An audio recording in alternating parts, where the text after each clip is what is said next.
this is her father and mother of Mercedes. Mercedes Vega was brutally murdered in the early morning hours of April 17, 2023. At 9:15 p.m. on April 16th, Mercedes, who lived in the Aubrey apartment complex in Tempe, Arizona, was heading out to hang out with friends. While heading to her car in the parking garage, she was struck over the head and abducted. Her white Dodge Charger was also taken.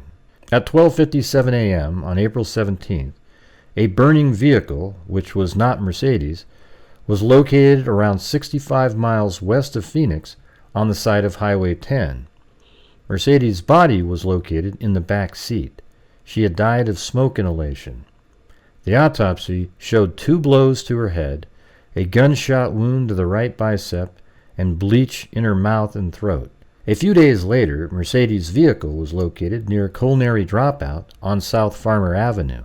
If you have any information regarding the savage murder of Mercedes Vega, please contact the Silent Witness, which is posted in the community section of my YouTube channel, or text anonymously to 480-948-6377.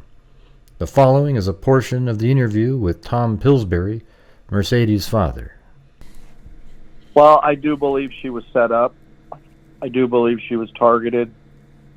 The reason I believe those things, and I've talked to the detectives about it, is that being abducted from her garage, knowing that there's cameras everywhere, someone's just not going to wait down there and hope that she comes down. I truly believe that there's 3 people involved, minimum 3 people. I do believe it's somebody that she may have been an acquaintance with, and they basically sold her out to whoever did this. To have it happen so quickly. I mean, you have a text at 8:50 and you're gone by 9:15.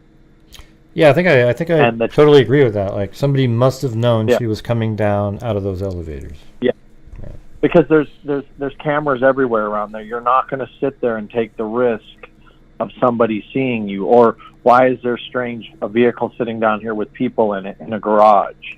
I guess the part that I don't mean to interrupt you, but the part that remember what you're about to say right there. But the part that's interesting is that the person would have had to know, like, the time she was coming down, like somebody that knew, oh, she's going to be going out at this time. So that's interesting. Yeah. Okay.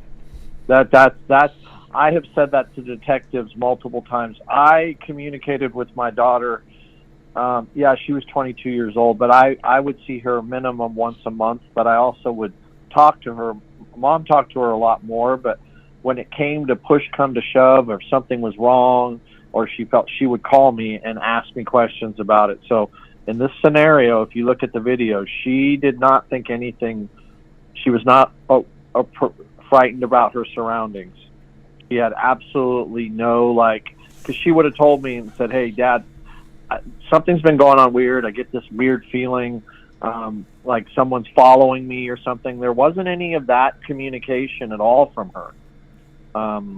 So I do believe she was targeted. I do believe that these people knew she was going to be there at that specific time. And my wife said it earlier, they could have just did what they wanted to right there in the garage and left, but they chose to do something else. Whether my daughter was resisting, we don't know that. Where she was going, we don't know that. We do know of the 3 places in the text that she said she was planning on going, but that doesn't really give us a scenario. Well, she was going here for sure. So why do you think she was targeted? What would the targeting be for? I believe targeted. There's nothing that's going to tell me she's not, because I've been in that garage. I've parked her car in that garage. No, I understand that, but what do you think she was targeted for? I do not know that. I don't know if she had something on somebody. I really don't know. It just seems very over the top. You know, you're going to drive 60 miles away from where you originally took her and take the risk of being caught, you know, car breaking down, a flat tire, running out of gas. It just, I don't know. It wasn't very well thought out to me. And it seems like they must have taken her somewhere first, though. You know, That I do not know. My daughter at the time was completely 100% sober. Her toxicology report, she had a little bit of marijuana in her system. Mm-hmm. She was not caffeine, drank a lot of, she loved Starbucks. But she was not a kind of girl. She was not like I'm going to medicate myself to do this or not. That just was not her MO. Like I said, she smoked marijuana because it made her relax, which a lot of people do.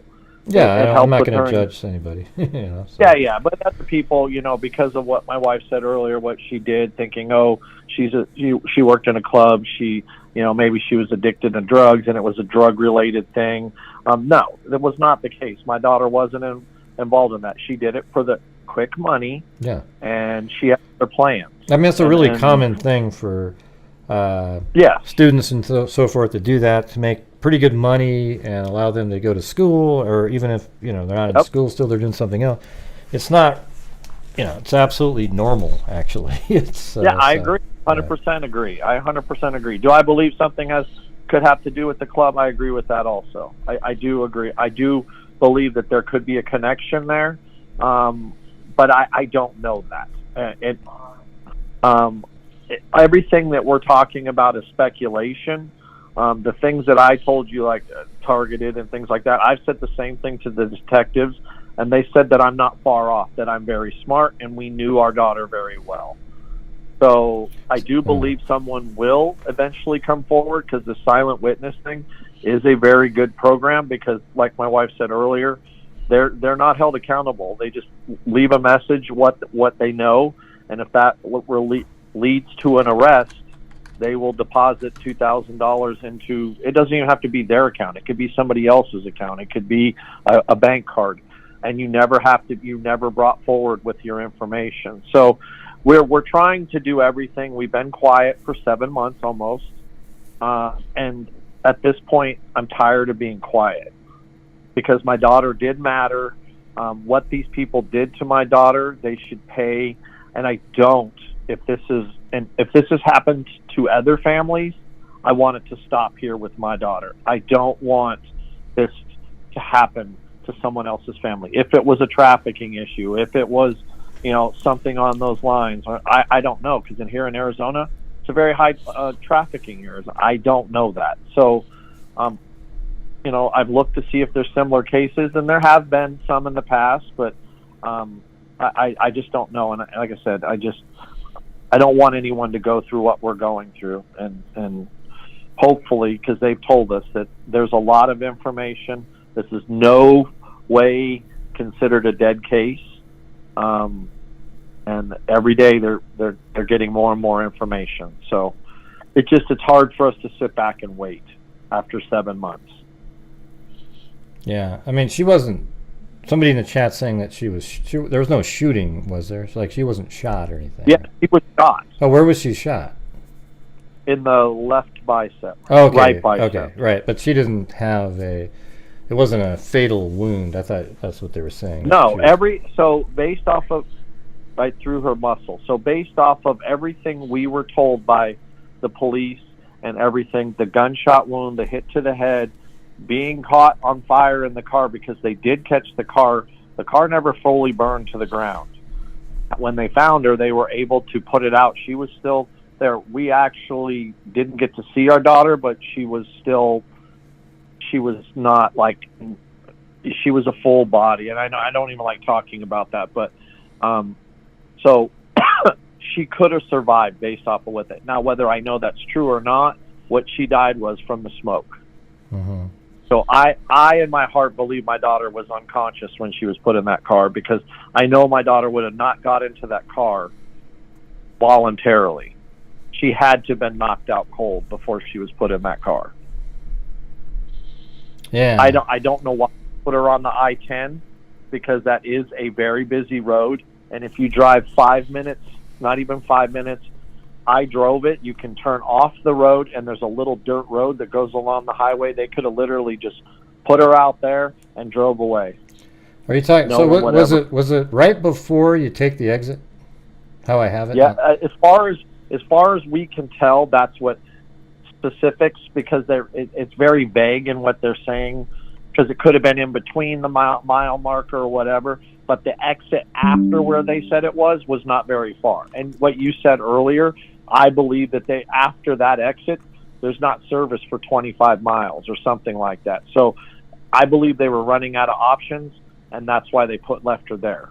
Because if you continue to drive, if something happens, you're in the middle of absolutely nowhere. Yeah, there's one way down there. Well, Siloam, there's another, so I don't really know based on what it's hard to tell exactly.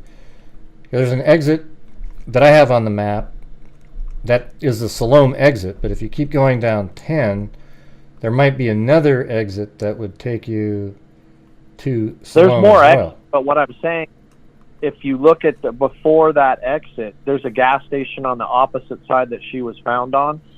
But right before that, so you have a rest stop on the side that she was found on, then you drive a little bit, then you have an exit. There's a sign that says no more service for, I'm not sure if it's 25 miles or 50 miles or whatever it is.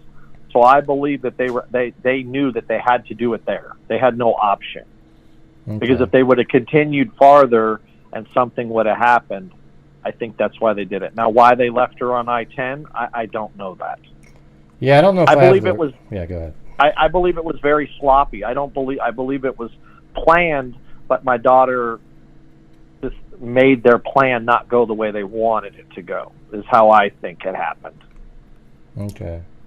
Because here's the thing, is if it wasn't planned, they would have already been caught. Because of the videos, all the video cameras that are around there. They would have already been caught. No, so they had to know. They have to be on camera somewhere when they dropped her car back off, though. Correct. So like in Mill Avenue, that's down where the ASU is. There's cameras all over the place over there.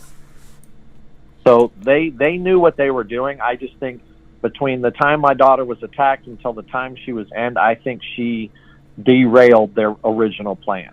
Mm-hmm. Do I know that to be a fact? No, I just know my daughter is a very strong-willed young woman. And something didn't turn out the way they wanted. And 100% agree with you. 100%. She fought till the end, and I think maybe the bleach in her mouth is she bit them. I don't know that. Yeah, I mean, that sort of seems almost obvious that they were trying to cover up some sort of DNA that might have been in her mouth, you know. That sounds like a thing, but it's also, I've heard that, you know, the cartel do things where they, you know, cut off fingers or they pour, you know, bleach in her mouth. Now you'll never say anything ever again. Hey, when the police told you you're on the right track, that must mean that did they say that like, hey, you could be on the right track, or was it more like they must be seeing something similar on their own, but they're not going to give you details? I believe that's the case. Yes, I believe that they feel what we think. They're saying yes. Now, could we be not right on the same path they're on? Yes, I do believe that also. But how the scenario went down, I think we're on that same path with that they're on. Because like my wife said, why would they? I mean, you had to know that you came there with a vehicle and then you left with two vehicles. So, you know, you're taking the risk of being seen. You're taking risk of your DNA being left on her car. You're taking a ton of risks. It's just, like I said, after 7 months, that's why I think after being 7 months, that's why it makes me think that it was planned, because if it wasn't planned, I think they would have already solved it. Yeah, I do believe that in my heart. I do believe that in my heart, because they would have made more mistakes than they actually did. But I do believe they made enough mistakes that someone will be arrested. I do believe that in my heart, and that's what gets me up every day. Did they really? How well did they process her car? Did they just process the hell out of that? I mean, we don't. All we know is they called us and said that they were towing it, and then that's how we figured out it, because they didn't even tell us. That's how my wife figured it out, is because they called us and said that they had the car. I don't know, because she didn't drive that car that night. No, I don't believe she drove it. I think someone drove her car and drove the other car. So somebody's touch DNA, or even if they're wearing gloves, if you put like the glove on, they have her car. Mm-hmm. They have her car, so I don't know. Like I said, I have to put faith in the judicial system, but it goes back to my statement earlier. I do believe it was planned. I do believe it was targeted, because if it was a random act with all the things that they did, I mean, who's saying, okay, well, I'm going to drive out to Tonopah and leave them on the side of the road? What kind of plan is that? That's not really a plan. Right. And then and then I'm going to catch the car on fire as semis drive by me constantly. If anyone has ever been on the I-10 and that, I mean, that is a busy, because you have just now left Phoenix and you're heading to LA.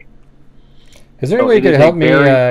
Could you help me get the location better? I don't know if I have the right one, because I don't see a gas station across the road. It's on the opposite side of the highway that she was found on. Right. So what exit was it at?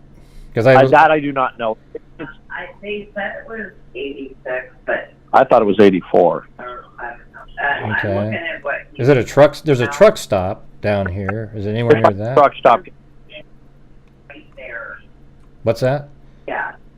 It's like a truck stop gas station. And that little tiny road, yep, you're right there, Oh, okay, right here. All right.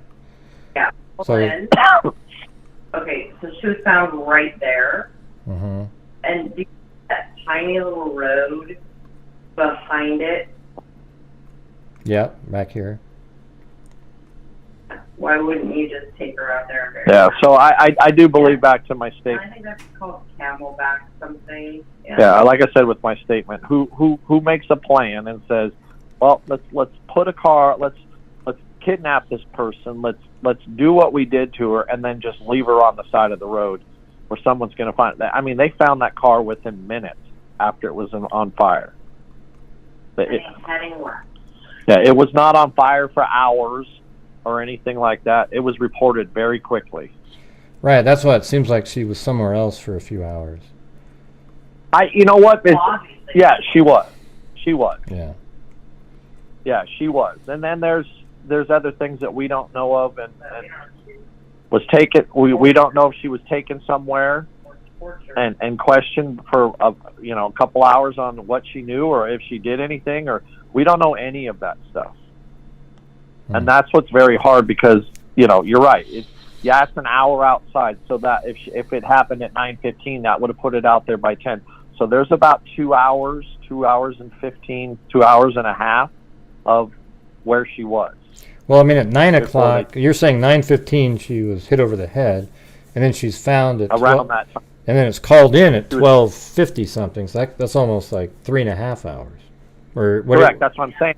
Yeah. From her house to get to where the car was found it's an hour. Oh yeah, okay. So you got to take that hour off in the driving. So that gives you about 2.5 hours of where were they before.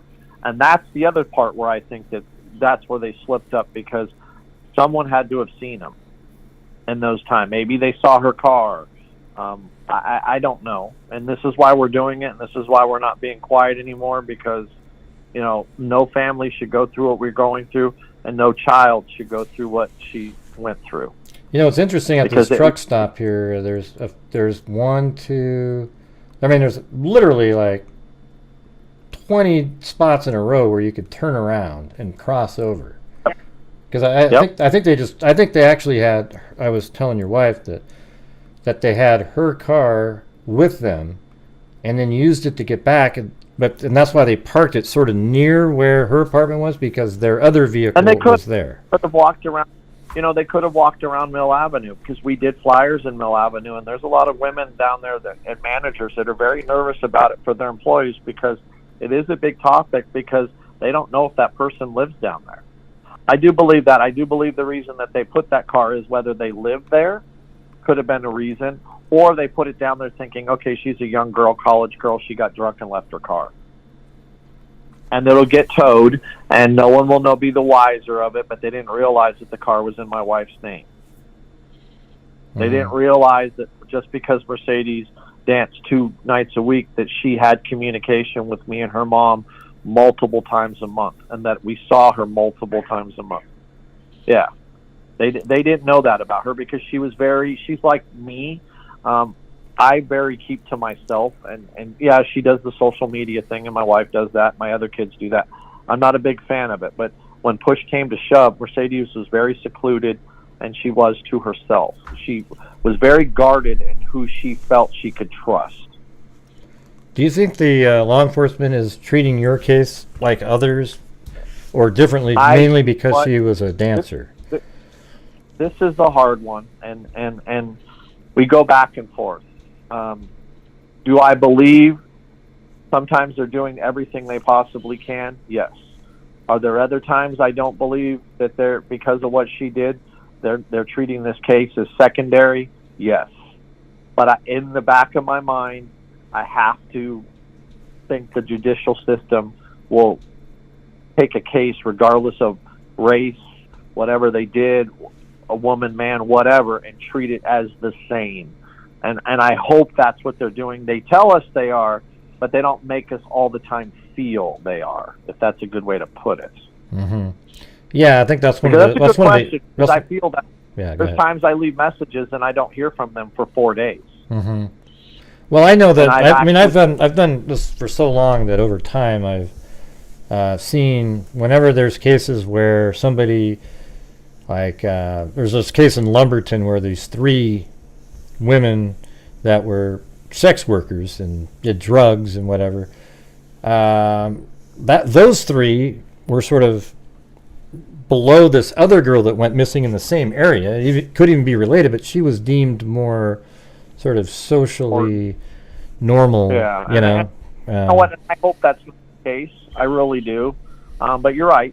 That's the way our society is. People judge people by what they do and their color and male and female, and if you're a socialite and you make a lot of money and you're up in this tier and you're in this tier, yeah, society's made people feel that way, and it's just the way it is. Is it fair? No. Do I hope that's not the case? Yes, I hope that's not the case. Yeah, I've left messages. Yeah, I bet it's not. And he's not called me back for 4 days, and I've laid into him because I'm like, listen, I've asked you just to contact us once a week. That's all I'm asking you. That's it. I'm not asking you for the world. I know you can't give me information. I've been quiet and not been out on the news or podcasts or anything. My wife has been quiet. You gotta help us here. We're struggling. Yes, we are better off than some parents that could go years or months without their child. I'm looking at my daughter right now on the fireplace. Does it give me some peace? No. Does it give me a lot of anger? Yes. Hey, I was going to say, I think out of all the stuff that you said, I think the part that is most likely to be helpful is the part about how they knew she was going to be leaving at a certain time. If that's a reality, that they didn't sit there for hours and they knew, then it would be somebody that she communicated with that they knew that she was leaving, or somebody else that she was going to meet up with told somebody. So it's in that world where it's in a little circle. It may not have been the person she was chatting with, but that person could have said something to somebody else, and they could have said, "Oh, Mercedes is coming," and then they were like, "Oh, Mercedes is coming," because honestly, if she was going to work, she was less than 5 minutes from her work. Yeah. So yeah, it was a very quick turnaround. I mean, if you do the math, if you text at 8:50 and she goes missing at 9:15, they could have been at the club waiting. I think that's the key. So out of all the stuff you said, I mean, it's all interesting and everything, but that part right there is likely going to get you the answer somehow. And that's back to what I said, that the detective said, that I'm not far off and we're on the right path. Because you're just not sitting there hoping somebody's going to come down. You're just not. It was a Sunday night. I mean, it's not. Right. It's just there's just so many things just don't make any sense. But like I said, there's so many things that they did wrong that it's a matter of time. It's just really hard for mom and dad, for me and my wife to sit here and come home and see her ashes and see the photos of her and know that someone is walking around enjoying their life and my daughter's not. Yeah. Well, man, I hope you get some justice soon. I'll try to. I might even put a two-parter. One, your wife's version, or not version, but her talking, and then one you talking, like 2 different times, and then we'll put the same information out on both of them. How about that? Okay. Well, I really appreciate your time.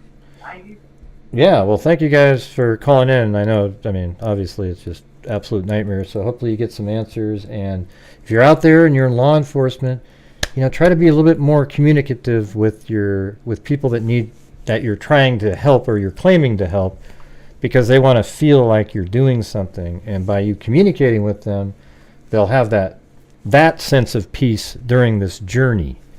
When you don't communicate with them, they feel completely isolated from the actual justice part of it, and they shouldn't. So there you go. Okay, right. I appreciate it. All right. Well, maybe we'll do this again in the future if more information comes in. All right. Yeah. We're not, like I said, we're not being silent anymore. So. Okay. Well, anytime you want to come on, just let me know. All right. Okay, well, thank you for your time. Well, thank you. Have a good one. All right. Bye. Please contact the secret witness. The link is in the description.